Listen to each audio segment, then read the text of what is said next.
Hey guys, आप सभी लोगों का स्वागत है क्यूरेटिव योगा का एक नए फ्रेश और कमाल एपिसोड में। नमस्कार दोस्तों, मैं हूं अंतरीप और आप देख रहे हैं क्यूरेटिव योगा। तो चलिए नया कुछ देखते हैं, नया कुछ सीखते हैं। दोस्तों, आज हम इस वीडियो में डिस्कस करने वाले हैं अर्थराइटिस के बारे में। यानी ये मस्कुलोस्केलेटल डिसऑर्डर्स की जो हम सीरीज़ चला रहे हैं, ये उसका लास्ट वीडियो बनने वाला है मस्कुलर डिसऑर्डर सीरीज़ का। तो इसमें हम डिस्कस करने वाले हैं आर्थराइटिस के बारे में, इसके टाइप्स, इसके कॉजेज़ और इनकी यौगिक मैनेजमेंट के बारे में। क्या कुछ आपको करना चाहिए अगर आपके आर्थराइटिस है, तो क्या कुछ आपको नहीं करना चाहिए अगर आपका आर्थराइटिस है। तो इस सारे चीज़ों के बारे में हम आज इस वीडियो में डिस्कस करने वाले हैं इन डिटेल। इसके पहले हम लोगों ने spondylosis, spondylosis, spondylitis and spondylolisthesis, इन सारे प्रॉब्लम्स के बारे में इन डिटेल डिस्कशन कर चुके हैं। लंबस स्पॉन्डिलोसिस के बारे में हमने डिस्कस कर चुके हैं। सर्वाइकल स्पॉन्डिलोसिस के बारे में हम लोगों ने डिस्कस किया है। तो अगर ये वीडियोस आपने नहीं देखा है तो इस वीडियोस की लिंक आपको डिस्क्रिप्शन बॉक्स में मिल जाएगा, आप वहाँ से जाके सारे वीडियोस देख सकते हो। आज हम इस वीडियो में डिटेल में देखते हैं अर्थराइटिस के बारे में और इसकी यौगिक मैनेजमेंट के बारे में। तो चलिए जल्दी से आगे बढ़ते हैं इस वीडियो में और देखते हैं अर्थराइटिस होता क्या है। पहले इसको जानना ज़रूरी है। देखिए, अर्थराइटिस क्या होता है। अर्थराइटिस का मतलब होता है दो वर्ड मिलकर अर्थराइटिस, ये जो वर्ड है ये दो वर्ड मिलकर बना है। क्या क्या? एक है अर्थ, एक वर्ड जो है वो है अर्थ, और दूसरा वर्ड जो है वो है आइटिस। एक वर्ड जो है वो है अर्थ और दूसरा वर्ड जो है वो है आइटिस। अर्थ का मतलब क्या होता है? अर्थ का मतलब होता है जी जॉइंट। अर्थ का मतलब होता है जॉइंट। एंड आइटिस का मतलब क्या होता है? आइटिस का मतलब होता है इन्फ्लामेशन। आर्थ का मतलब होता है जॉइंट एंड आइटिस का मतलब होता है इन्फ्लामेशन। इन्फ्लामेशन का मतलब, आइटिस का मतलब इन्फ्लामेशन, यह तो हमने आगे पहले भी पढ़ा है। आर्थ का मतलब होता है जॉइंट, यानी जॉइंट में अगर इन्फ्लामेशन है, यानी आपकी किसी भी जॉइंट में अगर इन्फ्लामेशन हो तो उसको हम कहते हैं आर्थराइटिस। ठीक है, क्या कह रहे हैं? It is the swelling and tenderness of one और मोर जॉइंट। या तो वन जॉइंट में भी हो सकता है या फिर कई अदर जॉइंट में भी ये हो सकते हैं। The main symptom of arthritis are joint pain, यानी जहाँ कहीं भी जॉइंट में अगर आपको पेन हो रहा है मतलब आपको अर्थराइटिस हुआ है। जॉइंट में पेन होना, जॉइंट स्टिफ हो जाना कहीं कभी, लेकिन ऐसा भी नहीं है कि कभी कभार आपको अगर जॉइंट में थोड़ा बहुत अगर चोट लग गया उसके कारण पेन हो रहा है, तो इसका मतलब ये नहीं है कि आपको अर्थराइटिस हुआ है। ठीक है, अर्थराइटिस की कई सारे सिम्टम्स है, उनमें से एक है जॉइंट पेन, जॉइंट में स्टिफनेस हो जाना, ये वगैरह वगैरह। ठीक है, which typically worsen with the age. और ये ना अर्थराइटिस की जो प्रॉब्लम है ये एज के साथ साथ बढ़ती है। इसका जो सबसे बड़ा रिस्क फैक्टर है वो है एज। अर्थराइटिस का प्रॉब्लम का सबसे बड़ा जो रिस्क फैक्टर है वो है age. The most common types of arthritis, दो टाइप्स की अर्थराइटिस देखी जाती है ज़्यादातर, जो कि होते हैं ऑस्टियो अर्थराइटिस एंड एक होते हैं रिमोटॉयड अर्थराइटिस। कौन सा? एक होता है ऑस्टियो अर्थराइटिस, दूसरा होता है रिमोटॉयड अर्थराइटिस। ठीक है, ऑस्टियो अर्थराइटिस को ना शॉर्ट में OA कहा जाता है और रिमोटॉयड अर्थराइटिस को शॉर्ट में RA ऐसा कहा जाता है। ठीक है, तो हो सकता है कि आपको एग्जाम में OA या RA ये टर्म देखने को मिल जाए, तो घबराने वाली कोई चीज़ है नहीं। OA का मतलब होता है ऑस्टियो अर्थराइटिस एंड RA का मतलब होता है रिमोटॉयड अर्थराइटिस। ठीक है, तो चलिए इसके बारे में भी थोड़ा डिटेल्स में जान लेते हैं कि ऑस्टियो अर्थराइटिस में कंडीशंस क्या होते हैं एंड रिमोटॉयड अर्थराइटिस में कंडीशंस क्या होते हैं। ऑस्टियो अर्थराइटिस का मतलब होता है कि ये कहाँ पे होता है? ये बेसिकली जो कार्टिलेज होता है जॉइंट में, आपका जो कार्टिलेज होता है ना, उस कार्टिलेज अगर सूख गया, वो कार्टिलेज जो है वो स्लीपी टाइप की होती है, जेली टाइप की होती है, तो अगर वो कार्टिलेज सूख जाता है, वो हार्ड हो जाता है, हार्डी स्ट्रक्चर बन जाता है कार्टिलेज का, तब जो प्रॉब्लम होती है उसको कहते हैं ऑस्टियो अर्थराइटिस। ठीक है, ऑस्टियो आर्थराइटिस में कोई इन्फ्लामेशन नहीं होती है। ऑस्टियो आर्थराइटिस का मतलब होता है कि ऑस्टियो का मतलब होता है बोन, ऑस्टियो का मतलब होता है ना बोन।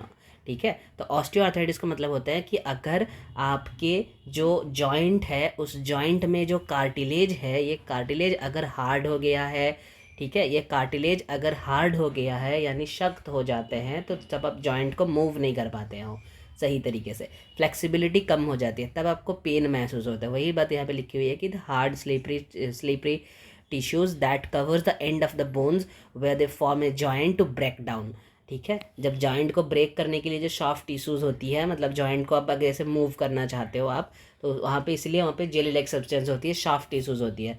तो वो क्या हो गया कि वो जेली लाइक सब्सटेंस जो सॉफ्ट पार्ट था वो अगर हार्ड बन जाएगा तो आप फ्लेक्सिबल नहीं रहोगे, आप मूवमेंट नहीं कर सकते हो, आपको मूवमेंट करने में पेन महसूस होगा। ठीक है, तो इसको कहते हैं ऑस्टियो आर्थराइटिस।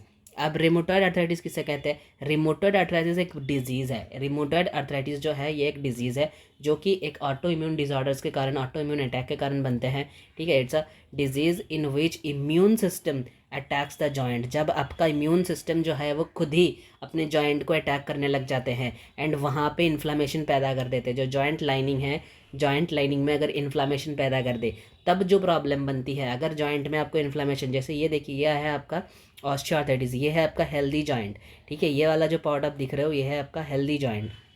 ऑस्टियोआर्थराइटिस में क्या हुआ कि जो कार्टिलेज यहाँ पे है, ये वाला, ये कार्टिलेज है, ये वाला जो पोर्शन है ये कार्टिलेज है, ठीक है, ये कार्टिलेज अब यहाँ पे देखो ये क्या हुआ, सूख गया है, तो जॉइंट के बीच का जो स्पेस था वो रिड्यूस हो गया है, वो रिड्यूस हो गया। इस कंडीशन को हम कहते हैं ऑस्टियोआर्थराइटिस। लेकिन रेमोटॉइड आर्थराइटिस में हुआ क्या है, ये आपके ही खुद ही इम्यून सिस्टम जो है ये इस यहाँ पे अटैक कर दिया और यहाँ पे इन्फ्लामेशन क्रिया पैदा कर दिया।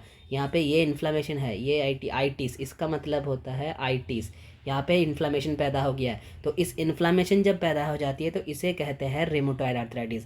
This is the basic difference between osteoarthritis and rheumatoid arthritis, ठीक है, ये बेसिक डिफरेंस होते हैं ऑस्टियोआर्थराइटिस और रेमोटॉइड आर्थराइटिस के बीच में। तो एग्जाम में अच्छी तरीके से पढ़ लेना कि प्रॉब्लम क्या लिखा हुआ है, फिर अब आंसर देना कि ये ऑस्टियोआर्थराइटिस है या फिर रेमोटॉइड आर्थराइटिस है, ठीक है। उसके बाद हम आते हैं इसके सिम्टम्स पर। The most common sign and symptoms of arthritis involve the joints depending on the type of arthritis. Signs and symptoms में इंक्लूड, मतलब आपके आर्थराइटिस जो है वो कौन से टाइप का है, ये ऑस्टियोआर्थराइटिस है या फिर ये रेमोटॉइड आर्थराइटिस है।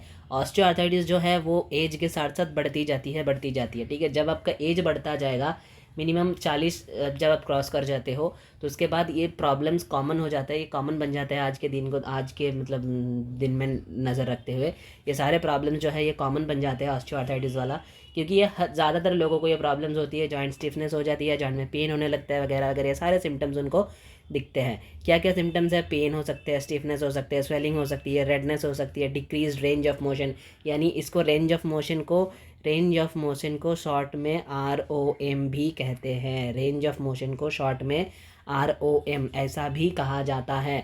ROM का मतलब यहाँ पे कोई कंप्यूटर टर्म मत समझने बैठिए, कंप्यूटर टर्म मत समझ लेना, इसको ROM लिखा हुआ है, इसका मतलब कोई कंप्यूटर टर्म नहीं है। ROM रेंज ऑफ मोशन को भी कहते हैं, रेंज ऑफ मोशन को भी ROM ऐसा कहा जाता है।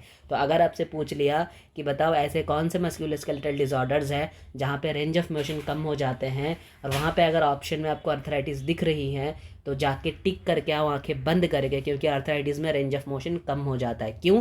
क्योंकि हमने अभी अभी तो पढ़ा कि जो ये जॉइंट में जो ये जो कार्टिलेज था ये सूख जाता है या फिर जॉइंट में इन्फ्लामेशन हो गया है। तो अगर मेरे जॉइंट में इन्फ्लामेशन है, पेन हो रहा है, कार्टिलेज सूख गया है, तो मैं किस तरीके से इसको मूव कर पाऊँगा, फ्लेक्सिबिलिटी इंक्रीज थोड़ी ना होगा। तो इसका मतलब यही है कि फ्लेक्सिबिलिटी डिक्रीज हो जाता है, मतलब मेरा जो रेंज ऑफ मोशन है जॉइंट का वो कम हो जाते हैं, जो रेंज ऑफ मोशन है वो कम हो जाते हैं, ठीक है।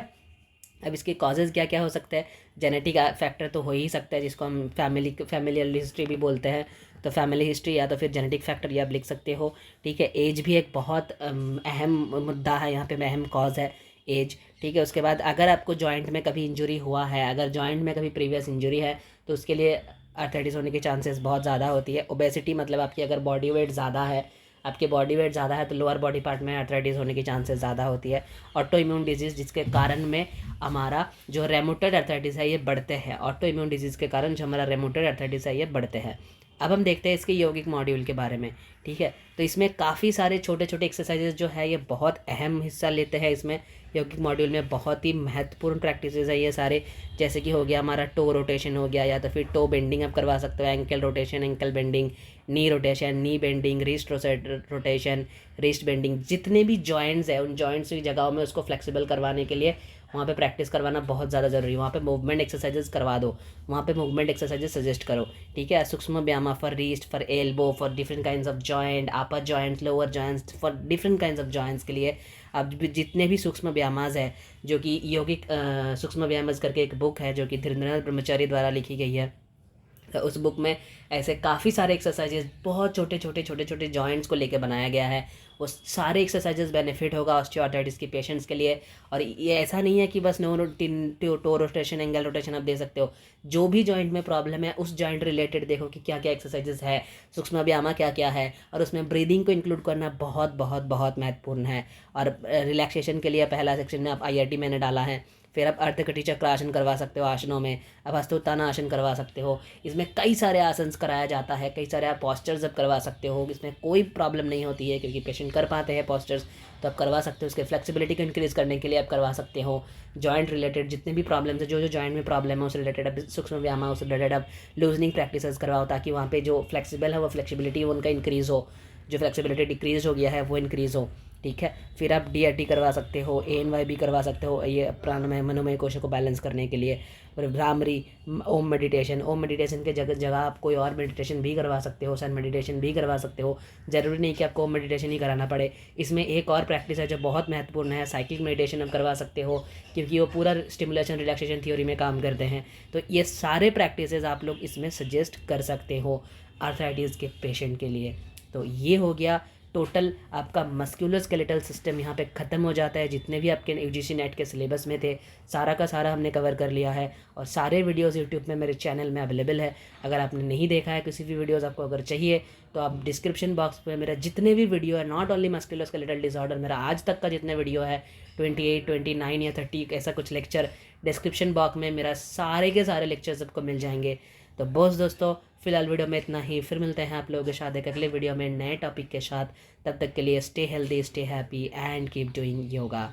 धन्यवाद।